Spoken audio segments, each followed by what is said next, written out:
We're back here for another episode of Timekeepers. Thanks so much, George, for being here again today. My pleasure, Jessica. Thanks for having me back. Now, today we're going to build on what we were talking about last time, which is paying attention to where we're spending our time. Absolutely.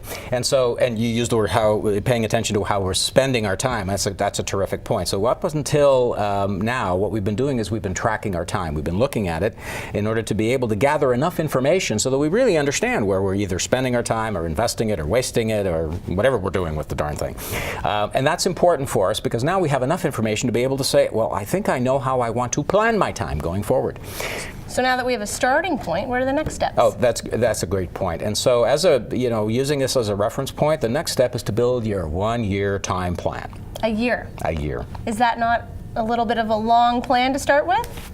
And that's a fair question. So if we think about it, we've all got or most of us have a financial plan. We have financial resources. We might have a debt management plan if we have a mortgage. If we're in the world of sales, we probably have a sales plan. If we're in the world of marketing, we probably have a marketing plan. If we have a job, we have a career plan and/or a business personal development plan. You get the point. And so if we truly believe that time is our most valuable asset, then how can we actually not have a plan for that? That's a good point. Okay, so we should do a 1-year plan. How do we get started with that? All right, so recognize each of us have roughly about 5,800 hours in a typical year to work with, or to play with, or whatever the case might be. And that assumes, roughly an 8-hour a night, sleep, which if we're not getting that, then we're pretty much useless in the way we do what we do with our time anyway. Right. And so we've got 5,800 hours, and we want to allocate our time appropriately in percentages against those 3 major categories that we are now and have been tracking. So that's work time, family time, me time, and then of course there may be a 4th category, something like volunteer work or, my church time or whatever the case might be. But those are the major categories.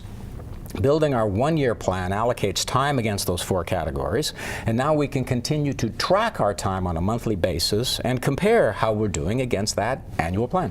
How we want to do versus what we are doing, and then you can adjust monthly. Exactly. And so the idea is we track our time going forward against the annual plan to see whether or not we're spending more time or investing more time or whatever the case might be in this month in work versus family and me, or me versus work and family, depending on how things are unfolding, and then make course corrections along the way. Wonderful. Okay. Could you summarize that advice for our viewers? No, sure, absolutely. And so, first and foremost, create your annual plan and track progress using the paying attention and tracking you've been doing thus far. Secondly, make course corrections as needed, because if you're seeing that every couple of months you're leaning too much towards putting too much time into one category versus another category that's inconsistent with your plan, then you're going to have to do something dramatic to shift that. And then lastly, you're going to need to ruthlessly choose and discard. So choose the categories you're going to spend more time on this month, and then just toss away anything that doesn't fit in there. Wonderful. Thanks so much for being here. We'll see you again soon. Thanks for having me.